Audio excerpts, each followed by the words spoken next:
The green body type, the most important feature about a green body type is muscles. So they tend to be taller than the normal percentile or the average percentile, and they tend to be very, on the whole, very muscular. Years ago, or over the years, we've taught seminars in many locations in the world, and most countries in the world are mixtures, some fairly evenly, like over here, of red, green and blue body types in the UK.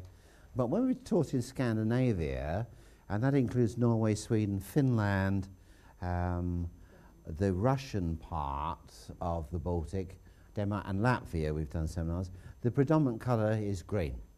So I tend to think about people, green people, as being tall like Scandinavians. Okay? So many of the features, in fact, of green people are very similar to Scandinavians. So let's bring up our patient here. So this immediately defies what I just talked about, because Scandinavians, you'd imagine, are blondes. So no doubt Sammy's dyed his hair especially for the occasion. Okay. So what we're going to take, we've taken him because he's of muscle build and pretty tall. So strong indicator muscle. Let's try it in reverse order. Let's try a blue, which is, in other words, is the opposite of what we'd imagine he would be. So we wouldn't expect him to be blue. This gives you a good chance to get the patient familiar with the muscle test. And then the red.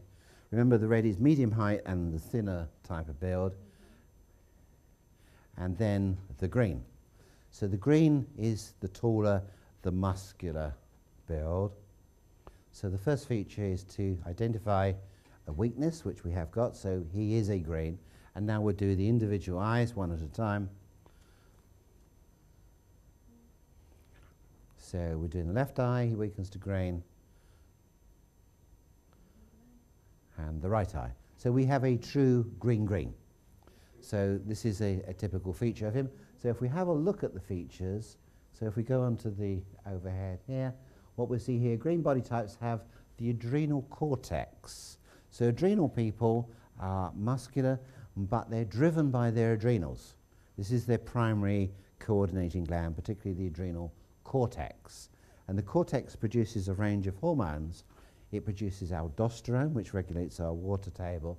It produces glucocorticoids like cortisol, which control our blood sugar, gluconeogenesis, and it controls our steroid hormones, particularly in the male, the testosterone, the adrenal testosterone, that is, and the estrogens.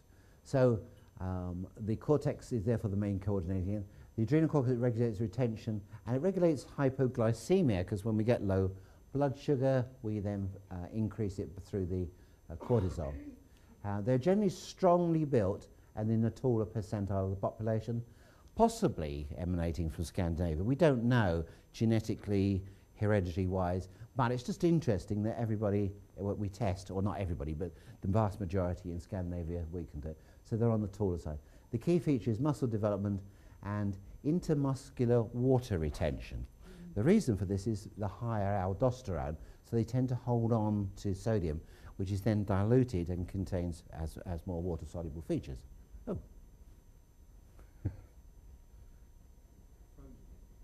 It's frozen. Ah, okay. All right, we're rolling now. Yeah. Okay, so they have good resistance to disease. Is that right? Are you a good resistance to disease? Usually they are. You know, I'm a typical green as well. We very rarely pick up infections. And we tend to get well quickly when we are down. They work and they play hard. Are you a hard worker and player? Yep. Yeah. Workaholics is another name for us, really. And we work and we work and we work and we go, go, go, go, go. And we are fantastic until we drop. And when we drop, then we wonder, what on earth's gone wrong? And why are we in this state? And the reason is we just pushed our glands a bit too high, and they take a while to rebuild. So although they give us all the strength, the inner strength there and the physical strength, if we do burn them out, then we're in trouble. The adrenals are stimulated by sodium and cholesterol or fatty foods. So we tend to crave salt and fatty foods. Is that true? Yes, that's true. Okay.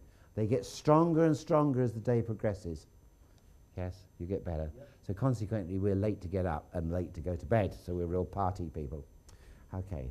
The day gets stronger and stronger as they progress. And those who stimulate their adrenals tend to drink alcohol in the evenings to relax. So we have to have alcohol in order to relax. Okay. They are hardworking, intelligent. Are you intelligent? Positive. But one thing we are very sensitive, you know, we're wonderful people otherwise, but we are very, very chemically sensitive, okay?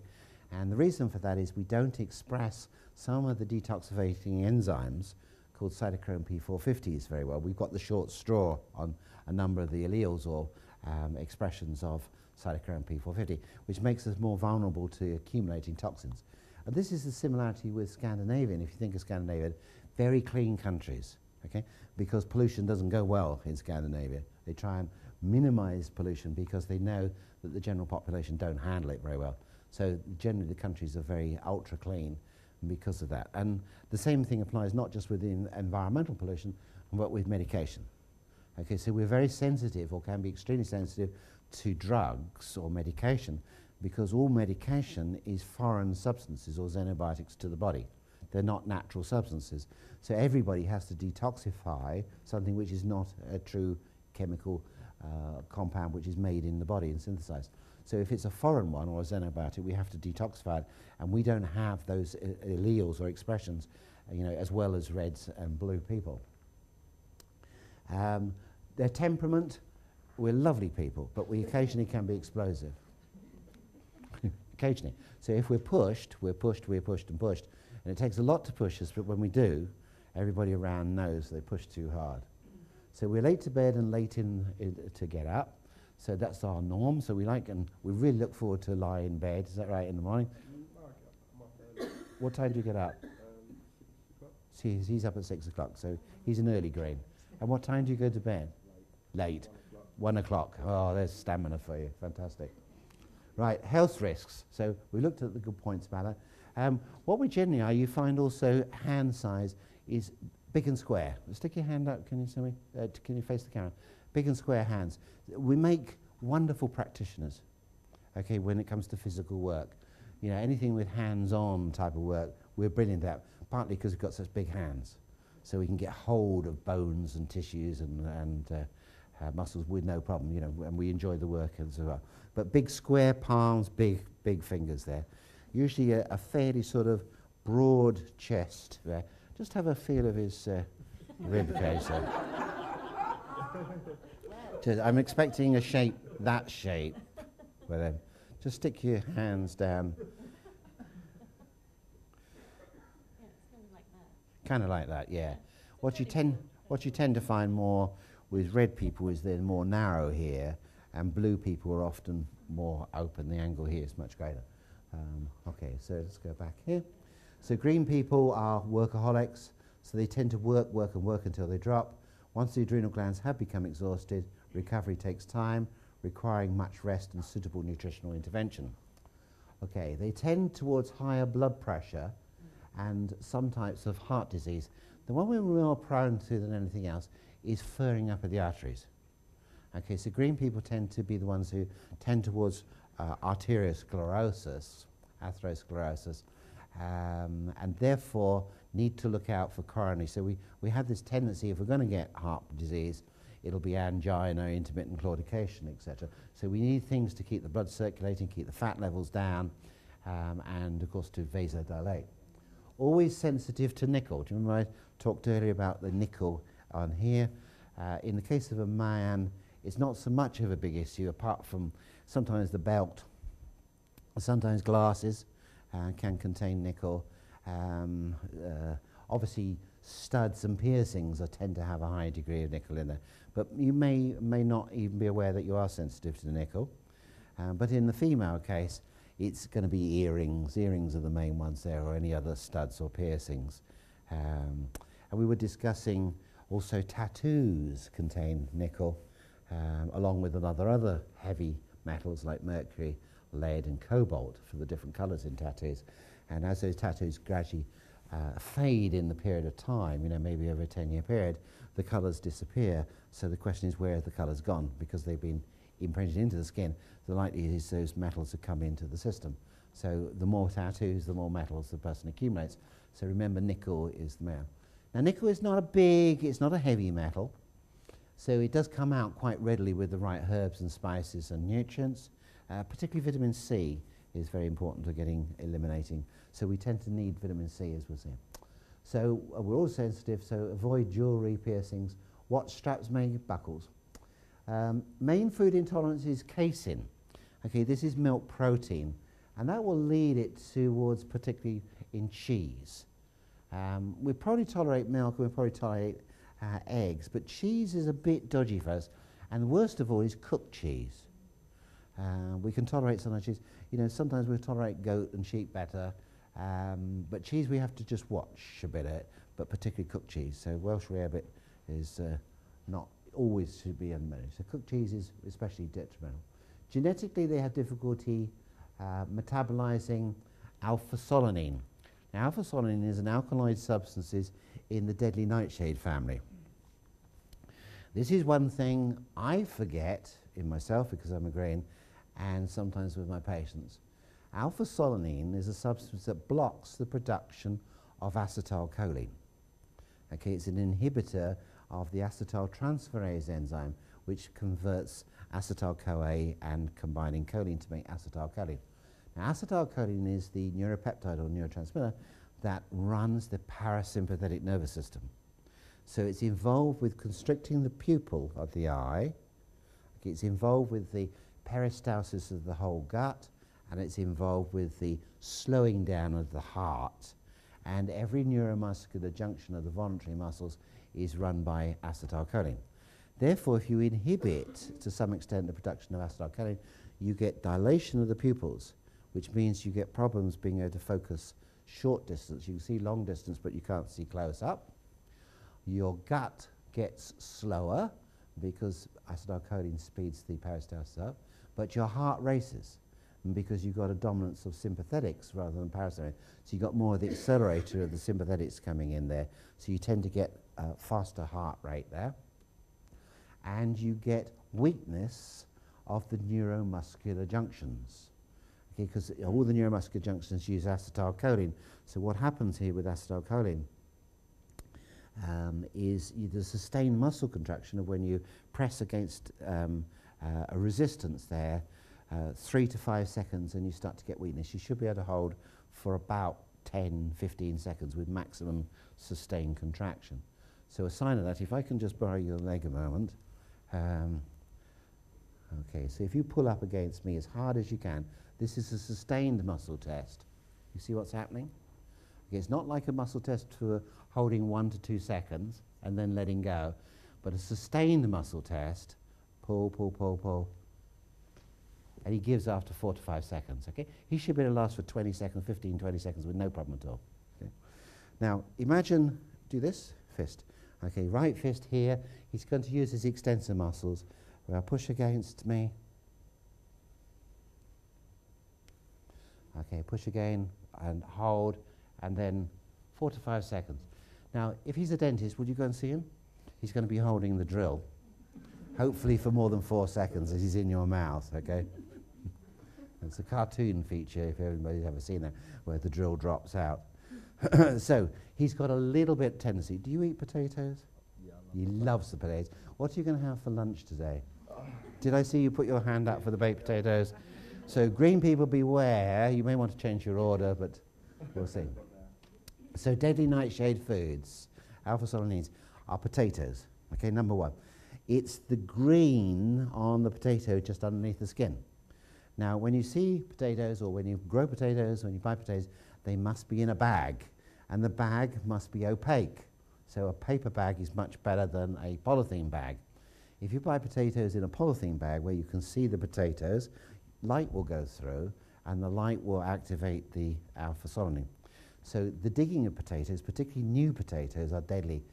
Bring them above the ground, they go onto the grass, you dry them off in the sun, and they're green by the time the next day comes to put them in a bag. Okay? New potatoes are deadly for us. They're lovely, but they're deadly because the alpha-solanine content is much higher. They go green in no time at all. If you're going to have potatoes, you must have old potatoes. See, in this extent, it doesn't matter whether they're organic or whether they're not organic. Obviously, organic are better for pesticide reasons, but it doesn't make any difference to the solanine. So old potatoes, when it comes to sort of March, April, the big potatoes from last year are beginning to go off as well, okay, in the bags. So you'll notice in supermarkets, if you're late in the supermarket just before they're closing the shop, they put a cover over the potatoes. Usually it's sacking that they put over or something about, so that the light doesn't affect them and age them. So when you're in the shop, always have a look at the potatoes and study them in good light. Okay, if it's in bad light, they look all right. You get them home in the kitchen and you think, they're great. And you can't see that in the shop. You've got to really look very, very carefully sometimes. So potatoes is the number one. It's that green which is just underneath the skin. We've got tomatoes. Now, it's in the green of the tomato, but that green is still there when the tomato ripens and goes red. So as the lycopene, which is the red carotenoid, makes the tomato go red, the green is still behind there. So this is in the skins of the tomato. So if you don't eat the skins, you're all right. But if you have anything with the skins, so you can probably tolerate tomato sauce, but you probably couldn't tolerate anything with the skins as far as cooking. So beware of tomatoes. So these are two foods which are in our diet very, very frequently. Green bell peppers, in other words, green peppers, are worse than the red ones. Red ones, yellow ones, orange ones tend to be okay if you muscle test them, but the green ones are the deadlier ones. Most people don't eat the green ones so much, but some people do love them. And aubergines or eggplants. And possibly green, we could add green chilies, but they don't have a green chili very often now. So when Jill and I used to do a lot of teaching in Greece, by the Sunday evening, we would go off on the Friday or Thursday we used to go and come back on the Sunday evening. You could barely, do you remember putting one foot in front of the other? You felt as if you climbed mountains, climbed Mount Olympus and the Acropolis all the time. You can hardly get one. What the devil's the matter? I don't understand. I must eat more omega oils and things.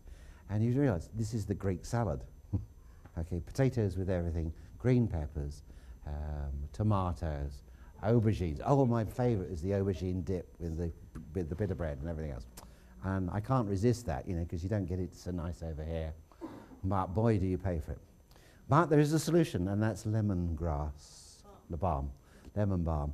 So lemon balm as a capsule or as a tincture. So if you're green, this is your saving grace. This is your real helper. So if you love those sort of foods, which I do, and you think, what is the devil with me? My tummy doesn't feel right. I can't focus properly because my vision's going and my legs are aching. And this is a lot of our patients. When they say, I don't know what it is, I'm stiff all over and hardly walk, I feel as though I've run a mile and things. If they're a green person, never forget that it could be solanines. Okay? Always remember this. Just like we learnt with the red people, always think grain, with them the wheat. Always with the red person, think solanines.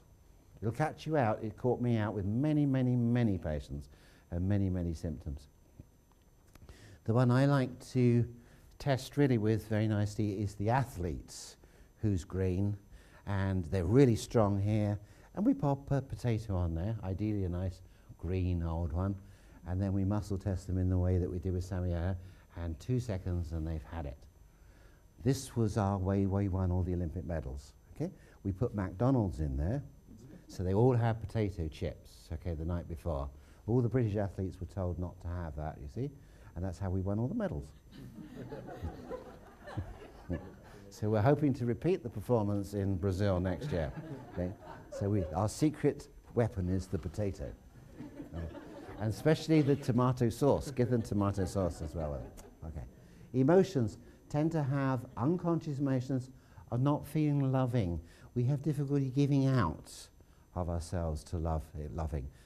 So we don't feel as though we give out enough. Okay, we need to enhance forgiveness in our life. The aromatherapy oils are sage, bergamot, ylang-ylang, geranium and petitgrain. So these are the nice things that we need to have on our pillows at night time and our handkerchiefs and as our spray. Now let's have a look at the types of diet for the green person. The green person needs the old Stone Age diet, really, we work best on the Pritikin of plenty of fruit and vegetables, legumes, such as beans and whole grains, such as brown rice. Generally brown rice is okay. White rice, like white flour, has no goodness in it at all, but the brown rice is a really, really good source of vitamin B6. Starchy vegetables like yams, lots of meat, seafood, but avoid the potatoes, tomatoes, green peppers and chilies, and avoid cooking cheese. Okay, watch cheese, but keep it down anyway. Supplements, we need B2, that should say there, sorry, that's got B1 on there, should be B2 and B3. Again, the vasodilators. Okay, we're more of a vasodilator because we've got this tendency towards arteriosclerosis. We need to clean our tubes out and open them up. So it's more the riboflavin, nicotinic acid ones rather than riboflavin generally. We need B6, either as pyridoxine, which is rich in the rice, or pyridoxal 5-phosphate, more commonly in the active form. We need folic acid, okay, again for help us with methylation. Choline, biotin and inositol, these are lipotrophic factors which help us to burn up the triglycerides and stop us from furring up. So these are very important. And lecithin is a good source of these, and phospholipids. So lecithin from soya, or more commonly now, which is coming in, is sunflower lecithin. On the mineral side, boron. Boron gives us good bone density, which we need to maintain. Copper helps us with the strength in the collagen.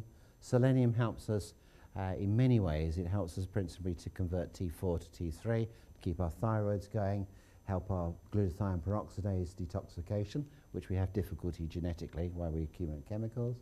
Silica for our joints, and zinc mainly again for DNA polymerase to help get our DNA to repair when it's damaged. Oils, predominantly, this is interesting here, most of these oils are more omega-6 initially, so grapeseed oil, peanut oil and sesame seed oil. These were the first oils that we produced 3 years ago. We called this the Wonder Oil, but we realized this was mainly for green people. So peanut oil, sesame oil, hazelnut oil. So these are mainly omega-6 oils. So when we need an omega-3, which we do from time to time, we tolerate fish oil very well. So omega from clean fish, so a good product, super omega-3. Again, with the fish oils, supplements, always muscle test it, because there will always be some mercury in fish oil. No matter what or where it comes from or what it says, there will always be some, even though it's minuscule. But certain people, but not our body type, we tolerate mercury to some extent. We can detoxify. But blue people, as we'll see, cannot, and therefore they mustn't touch fish oil. But the red body type and the green can do it if they need the omega-3 oils as well. So sometimes you need a blend of one, a blend of the other one, and the answer is muscle test for which one the person needs. But the green oil mix here is predominantly omega-3, but you may from time to time need some of the, is predominantly omega-6, and so time to time you may need a bit of omega-3, for sure. All oils must be organic, cold pressed and taken with the evening meal. Again, exactly the same for every body type there. So you'll notice here, there's no olive oil. The olive oil is a useless oil for us, so we can use it for cooking. But remember, if your partner is a red, you can't do that because olive oil is a good one. So it comes back to the neutral oils like sunflower seed oil. Herbs which are good for us, again, rosemary, but most of all is lemon balm. Lemon balm is our real friend because it detoxifies. You can make this as a nice tea or take it as a herbs and put it into your cooking. Spice-wise, cumin, ginger. Ginger's a nice heating one, tends to increase the cytochrome P450 enzymes. It stimulates it. It's a heating spice. And star anise, also along there, one of my favorite spices, gives it that lovely aniseed flavor. Herbs and spices, like all things, should be organic. And if you use it as a tincture, which we make up, as a beverage, we make it as an alternative as a cup of tea. You just put 40, 50 drops in there. Height, weight gain, generalized watery fatty deposition all over when under stress. This is our major problem, is when we're under stress we gain weight. When we're in a lot of stress and we're exhausted, we lose weight. And the reason for this is aldosterone. Aldosterone is the mineralocorticoid for the adrenal cortex, which holds on to sodium in the body. And when we increase sodium, we increase water to keep the osmolarity pressures there. So what happens when we're under stress? We pump out more aldosterone, which makes us get bigger and bigger and bigger. So we gain weight. When we blow out completely and go into hyperadrenia, we lose weight because we wee it all away. Okay, so it's water. So our tendency is to gain water and to lose water more than actual fat, but we can gain and lose a tremendous amount. So rapid weight loss in the hypoadrenic state is very common. So altogether we see when we gain weight is a watery retention in both males and females from our normal good muscular physique. So you look after your muscular physique at the moment. Don't eat cooked cheese. Keep away from drugs. Okay, and keep away from potatoes and tomatoes and the solanine foods. Okay, good. That's the green person done. Off you go.